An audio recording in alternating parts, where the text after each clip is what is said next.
los pacientes que van a sufrir del crecimiento prostático, tomen lo que tomen, eventualmente van a llegar a ese padecimiento. Las personas que no van a tener problemas de próstata, igual lo que consuman pues les va a funcionar, pero realmente no es el producto, sino es la génesis, la naturaleza del paciente. Y en cuanto al crecimiento de la próstata, sabemos que hay muchos hábitos y malos hábitos que influyen en la salud. En cuanto a la próstata y a este crecimiento normal que tiene esta parte del cuerpo, ¿influye en los malos hábitos o nos vamos directamente con los antecedentes familiares únicamente como factores de riesgo? El principal factor de riesgo son los antecedentes familiares. El único factor que podría pasar es aumentar los problemas prostáticos, son infecciones en la próstata, lo cual puede dar una prostatitis, que es una inflamación con infección, o una inflamación propiamente de la próstata como un proceso de envejecimiento y como falta de antioxidantes. Eso es normal, ¿de acuerdo? Entonces no hay muchos hábitos que nos puedan prever que vamos a tener ese crecimiento, y tampoco hay cosas que nos vayan a desencadenar ese proceso. Eso ya viene propiamente en los genes de las personas, y yo les digo a mis pacientes que una forma en la cual uno puede más o menos estimar cómo le va a ir a uno es cómo le ha ido a los padres de uno, al hombre, ¿de acuerdo? Doctor, y si pocas veces han ido a consulta urológica, ¿cómo van a determinar este antecedente familiar? Sí, en muchas ocasiones a veces el único que consulta es el hijo, y pues de los padres no consultaron o no se tienen datos. Entonces en este caso pues con esta persona es que se arranca de cero, y es con la única que vamos a tener referencia. Algunos pacientes sí tengo yo en los cuales el abuelo pues consultó, el padre consultó y ahora el hijo, y hay muchos casos en los cuales los familiares anteriores no tienen problemas y el único que tiene problemas es el más pequeño de la familia, pues entonces en este caso, pero eso es muy variable. ¿Y estos antecedentes familiares vienen solo de forma lineal? O sea, estamos hablando de padres, abuelos, bisabuelos, o si de repente un tío, un primo, por ejemplo, ¿valdría la pena consultar porque está dentro de la misma familia o no funciona así? Funciona en cierta parte. La relación más directa es, por ejemplo, padres, hijos, y en el caso de abuelos, padre e hijo, ¿de acuerdo? Nos vamos enfocando ahí sí un poquito más hacia el riesgo de cáncer de próstata. Pero también el crecimiento prostático puede estar uno inferirlo o puedes tener la sospecha en lo que yo le comentaba anteriormente, que si el abuelo tuvo problemas de próstata, el padre tiene problemas de próstata, pues muy probablemente la tercera línea en este caso va a tener algún padecimiento de próstata. Puede ser que no todos los hijos lo tengan, sino solo ciertos individuos en la familia. ¿Y en qué momento este crecimiento se sale de control y se convierte en un problema? Es que realmente el crecimiento va a estar en todo momento, ¿de acuerdo? El deber de nosotros en urología es ver que este crecimiento no vaya a tornarse hacia un cáncer.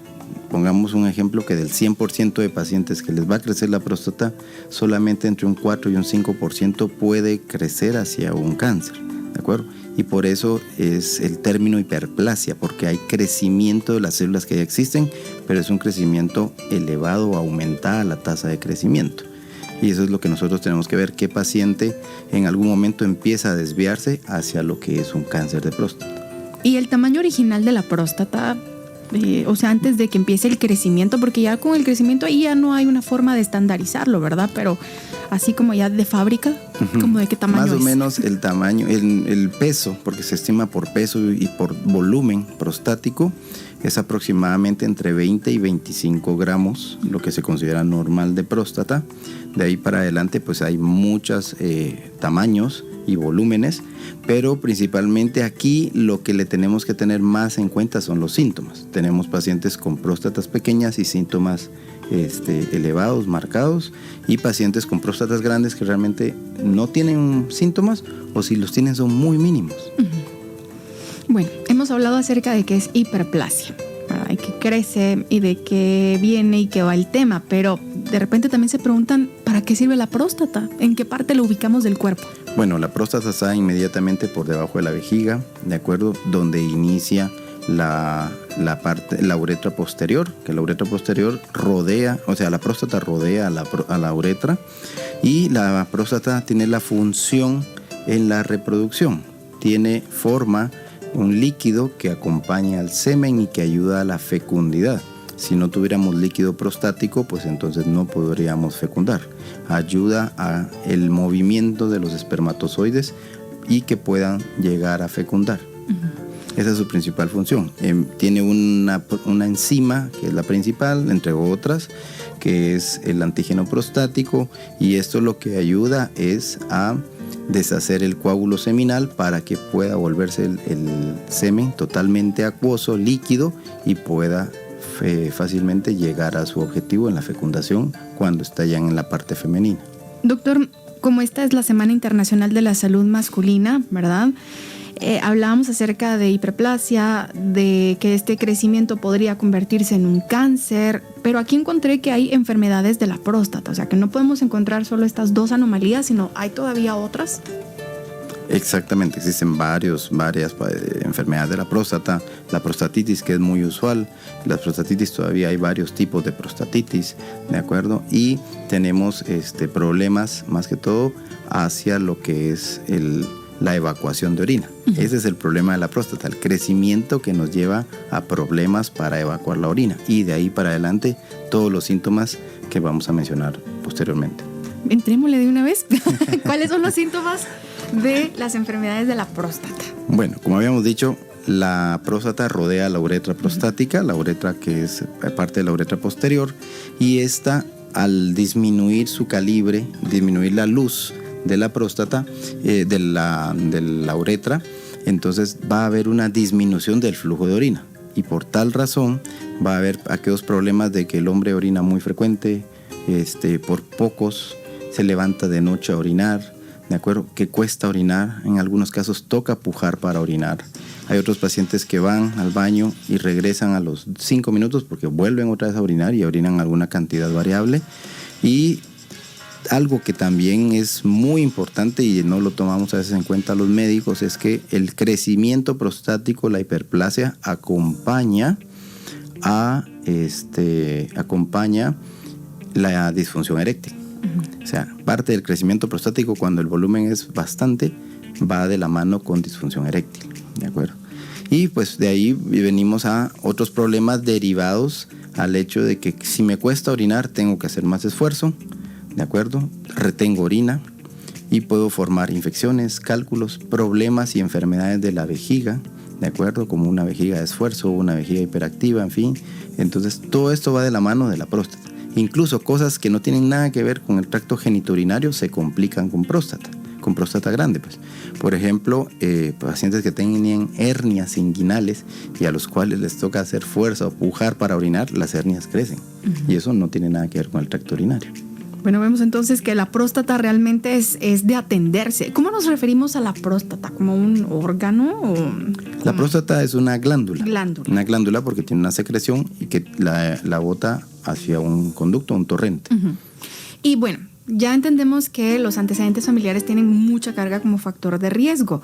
¿Podemos llegar a prevenir en cierta forma los problemas de próstata, o es mejor llevar este seguimiento, atendernos e ir a consultar para saber si todo está normal dentro del crecimiento? Claro, no hay una pastilla mágica o algo que nos ayude a prevenir esto y que si yo estoy tomando esto, pues eventualmente no voy a padecer. No existe realmente. Entonces hay que ser sincero con el paciente y hay que decírselo de frente. Sino aquí lo único que nos toca es estar viendo si en algún momento empiezan los síntomas, las molestias, y por eso es que nosotros hacemos que los pacientes lleguen a su primer chequeo de próstata hacia los 45 años, iniciar sus esquemas de chequeo, de evaluación periódica. ¿De acuerdo? Yo les digo a mis pacientes, así como las mujeres hacen sus chequeos periódicos con el ginecólogo, pues el hombre tendría que hacer sus chequeos periódicos también con el urólogo y con otras especialidades de medicina. ¿De acuerdo? Y muchas veces el urólogo es el que termina, al encontrar otras patologías, termina enviando al paciente hacia otros especialistas por otras cosas que se hallan al inicio de la evaluación. Doctor, y por ejemplo, alguien del otro lado del radio que diga, es que yo no tengo ninguno de esos síntomas, ¿para qué voy a ir a consultar? O sea, hablamos también de una atención preventiva, ¿no? Sin síntomas que podamos evaluar. ¿Necesitan tener síntomas para llegar y consultar? No específicamente, por eso damos como la edad más o menos que sean hacia los 45 años para empezar. A nosotros a veces nos frustra o nos da un poco de tristeza ver que hay pacientes que su primera consulta es a los 85 años y cuando llegan ya con problemas serios de la próstata o incluso con cáncer. Y cáncer no limitado a la próstata, sino un cáncer que se ha salido de la próstata y ya tiene metástasis y complicaciones, y por este paciente que realmente ya podemos hacer muy pocas cosas. Porque tenemos que tomar algo en cuenta. El cáncer de próstata no duele, no da ningún síntoma. Cuando ya da los síntomas es porque ya está muy avanzado. ¿Y en Guatemala el cáncer de próstata tiene alta incidencia o son escasos casos? No, siempre es la principal causa de muerte por cáncer en el hombre, no solo en Guatemala, en todo el mundo, ¿de acuerdo? Incluso sobrepasa cáncer de pulmón. Entonces nosotros sí tenemos que estar muy pendientes de la próstata porque este órgano, esta glándula es la principal causa de muerte en hombres, que no es relacionado a accidentes. Y por ejemplo, ¿hay alguna edad, algún rango en cuanto a los casos de cáncer de próstata? El cáncer de próstata, el estándar, no un estándar, pero un estimado del inicio es hacia los 60 años. Pero nosotros decimos, si el paciente ha llegado año con año, a partir de los 45, si hiciéramos cuentas, quiere decir que llevaría 15 años de control previo a esa edad, a la cual uno podría ver si realmente presenta o no presenta síntomas. Incluso hay guías que ya son de otros países en los cuales pues el paciente, al llegar a cierta edad y no presentar síntomas, los controles se alargan, se hacen menos periódicos, ¿de acuerdo? Pueden distanciarse hasta 2 años, ¿de acuerdo? E incluso en algunos casos, pero estamos hablando de sistemas de salud más robustos que el nuestro, ya se hacen propiamente con médicos de atención primaria. Pero esto es a consideración del médico también, no es que uno como paciente vaya a decidir, ya fui hace 3 años, voy a llegar y voy a programar mi cita. Sí, no, pues idealmente uno podría hacer esto, pero estamos hablando que una persona que tendría 15 años de estar en controles, para uno poder más o menos llevar a considerar esto. Y hemos llegado a muchos oídos en este momento. Para quien considere decir, me voy a autorregalar por el Día del Padre mi consulta para ver cómo está mi salud masculina, para conocer cómo va el crecimiento de mi próstata, ¿qué es lo que sucede al momento de llegar y consultar, doctor? Bueno, nosotros la evaluación inicial, el enfoque inicial con el paciente es hacer una historia detallada de todo lo que es la parte urinaria, la parte sexual también, porque eso lo vemos en urología, y después de eso, pues ya al hacer el examen físico, a lo que todo el mundo le tiene pena o le tiene vergüenza, pero que tenemos que evaluar a los pacientes, tenemos que examinarlos y después de eso tomar los exámenes dependiendo lo que uno encuentre. A veces que nosotros van por el examen de próstata y todo y uno encuentra cosas anormales, por ejemplo, en el área de los testículos, entonces uno enfoca y pide alguna cosa adicional por ese lado. Todo eso va de la mano con el examen físico. Muy bien. Y hablaba usted acerca del examen físico, que muchas personas le tienen vergüenza, que le tienen pena, que está muy estigmatizado. ¿Sí o sí siempre es necesario el tacto rectal? Sí. Eventualmente sí. Sí es algo que hay que hacerlo, y aunque es incómodo, no es cómodo ni para el paciente ni para el examinador, ¿de acuerdo?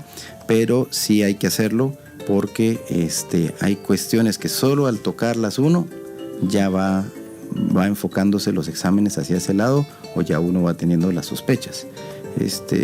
Hay pacientes en los cuales no hay síntomas y cuando uno examina casualmente encuentra algo sospechoso para un cáncer o un tumor, y de ahí para adelante pues ya partimos con los exámenes propios de lo que uno encuentra. ¿Hay algún tipo de preparación especial para el tacto? ¿Cuánto tiempo tarda? ¿Es un proceso ambulatorio? ¿El paciente puede seguir con sus actividades por lo que resta del día luego de la consulta? Sí, claro, esto es algo, tomará menos de 1 minuto. Realmente así es como se hace, y hay como 4 o 5 formas de hacerlo, cada urólogo lo hace de distinta forma, ¿de acuerdo? Y Solo es un examen físico que dura 30 segundos, un minuto, y con eso el paciente pues vuelve a sus actividades normales. No es algo que incapacite al paciente. Es más lo que se tardan en tomar la decisión de ir a consulta que lo que tarda el tacto, ¿no? Sí, tanto el examen es muy rápido, la verdad, y mínimamente incómodo, y más que todo es por la pena del paciente. Y hay quienes dirán, mire, no necesito el tacto, porque yo me hice este otro estudio de antígenos, ¿no? Sí, correcto. Y entonces no lo necesito porque aquí tengo valores normales. Doctor, no se preocupe, aquí están mis resultados. ¿Esto siempre procede así o es una idea errónea que se tiene? Sí, es una idea equivocada. El valor del antígeno prostático no tiene relación con el volumen prostático, no tiene relación 100% para discriminar o sacar de que uno pueda decir que el paciente no tiene cáncer. Sí. Bueno, entonces, ¿de dónde habrá surgido esta idea, doctor? ¿Del antígeno? No, pues de que la gente dice no lo necesito y aquí yo ya me hice este examen y estoy bien. Muchas veces es por pena del médico de no someter al paciente a esta cosa, a ponerlo en que tiene que colaborar, desvestirse, ayudar para ese examen, pero realmente eso es no es correcto, porque para eso sirve el examen, ¿de acuerdo? Para que uno pueda determinar si hay o no. Yo tengo pacientes con antígeno normal, ¿de acuerdo? O hacia la normal, límite superior, y resulta que cuando uno palpa se encuentra algo sospechoso. Y hay quienes se hagan este antígeno prostático de forma individual y con eso traten como de llevar un control a muy modo de persona de a pie. ¿Se ha topado usted alguna vez con algún caso así? Sí, efectivamente. Y que después pasa algo y mire, vengo y a pesar de que yo tenía estos resultados normales. Sí, no, eso nos pasa muchas veces, que se ha creado la idea de que si se toma el examen va a estar libre de algún problema, y no es así. Muchas veces el paciente, aunque lleve sus exámenes, puede tener síntomas, ¿de acuerdo? Porque me dicen, mire, también llegan un poco frustrados, porque mire, es que yo tengo el antígeno bajo, pero me cuesta orinar. Es que no tiene relación entre el valor del antígeno con el volumen prostático. Aclarada esta gran situación, nos vamos a ir a la pausa comercial. Regresamos en instantes con más de esta entrevista que habla acerca de hiperplasia prostática, enfocándonos en la Semana Internacional de la Salud Masculina. Ya están llegando bastantes mensajes a nuestro WhatsApp, el 375-95-969. Vayan preparando su llamada al 2414-4810. Están fuera de Guatemala, solo le agregan el